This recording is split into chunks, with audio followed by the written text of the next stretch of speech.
आणि बुलेटिनच्या सुरुवातीलाच बातमी आहे मुंबईच्या कुर्ल्यातून। कुर्ल्यामध्ये बेस्ट बसचा भीषण अपघात झालेला आहे आणि या अपघातात आतापर्यंत 7 जणांना आपला जीव गमवावा लागलाय। या प्रकरणामध्ये आत्ताची मोठी अपडेट येते। बसचे ब्रेक फेल झालेले नव्हते, बस चालकाने मद्यप्राशन केलं नसल्याचंही आता समोर येत आहे। मात्र 7 जणांच्या मृत्यूला जबाबदार कोण असा सवाल हा उपस्थित केला जातोय। या संपूर्ण प्रकरणात आपण बघतोय कुर्ला बस अपघात प्रकरणातली ही महत्त्वाची आणि मोठी अपडेट येते। बसचे ब्रेक फेल नव्हते, तांत्रिक बिघाडही बसमध्ये कोणताही झालेला नव्हता, तर बस चालकानेही मद्यप्राशन केलेलं नव्हतं हे समोर आलेलं आहे। तिथल्या स्थानिकांनी दिलेल्या माहितीनुसार आधी या बस चालकाने एकाला चिरडलं आणि त्यानंतर ही बस जी आहे ती रेटून नेण्याचा प्रयत्न केला।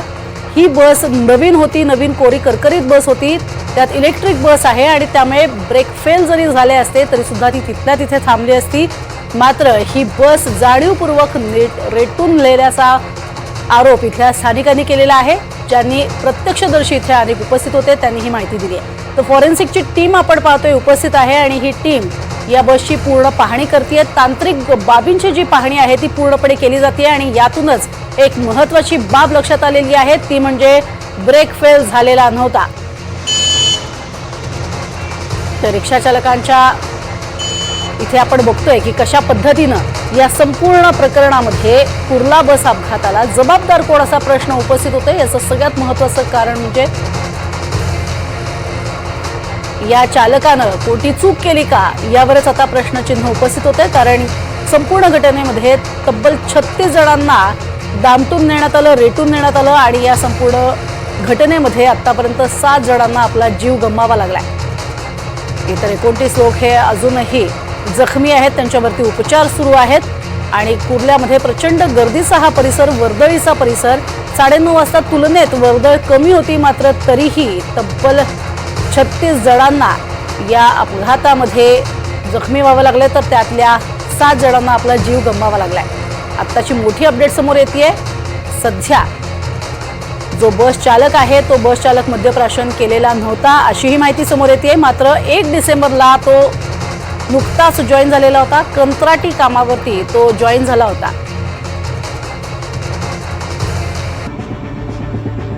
तर अपघात नेमका कसा घडला त्याची ही आपण ग्राफिक्स बघतोय। बेस्टची 332 नंबरची बस कुर्ला रेल्वे स्थानकातून अंधेरीकडे जात होती। बसनं पादचाऱ्यांना आणि काही वाहनांना चिरडलं,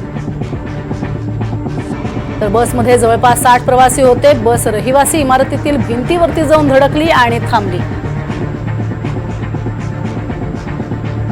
तर अपघातग्रस्त बसची माहिती अशी समोर येते की 12 मीटर लांबीची इलेक्ट्रिक अशी ही बस हैदराबाद स्थित ऑलेक्ट्रा ग्रीनकेट यांनी बनवलेली आहे। तर बेस्टनं बस भाडे तत्वावरती घेतलेली होती अशी ही माहिती बेस्टच्या बसची आहे। बस चालक नियुक्त करणारी संस्था ही खासगी होती। तर बस केवळ 3 महिन्यांपूर्वीच बेस्टच्या ताफ्यामध्ये आणण्यात आली होती। 20 ऑगस्ट रोजी EVEY ट्रान्स नावाच्या कंपनीच्या नावावरती तिची नोंद आहे। तर अपघातानंतर बस वाहतुकीमध्ये काही बदल करण्यात आलेले आहेत, ज्यात कुर्ला स्थानकाजवळची बस सेवा बंद झालेली आहे। अनेक बसचे मार्ग हे बदलण्यात आलेले आहेत। एक खबरदारीचा उपाय म्हणून इथली बस सेवा बंद केलेली आहे बेस्ट प्रशासनानं।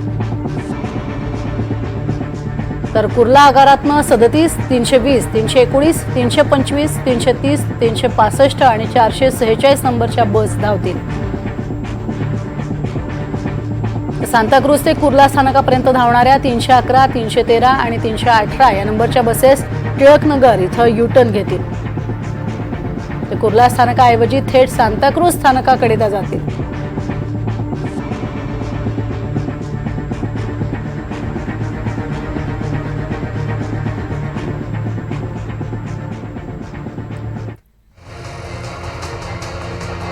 आपण बघतोय की कुर्ला LBS रोडवरील मार्केटमध्ये झालेला हा भीषण अपघात आणि या भीषण अपघातात अनेक महत्त्वाचे खुलासे समोर येत आहेत। ज्या बस चालकानं ही बस चालवली होती तो नुकताच 1 तारखेला बस चालक म्हणून सेवेत रुजू झाला होता, मात्र त्याला इतकी मोठी बस चालवण्याचा अनुभव नव्हता। मिनी बस चालवण्याचा त्याचा अनुभव होता अशी ही माहिती समोर येते आणि खासगी संस्थेनं आधी त्याची नियुक्ती केली आणि त्यानंतर तो बेस्टच्या सेवेमध्ये रुजू झाला होता।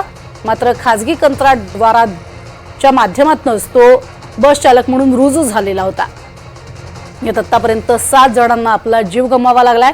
मात्र मुंबईसारख्या ठिकाणी, अतिशय वर्दळीच्या ठिकाणी असा अनुभवी बस चालक दिलाच कसा, असा प्रश्न आता उपस्थित होतोय।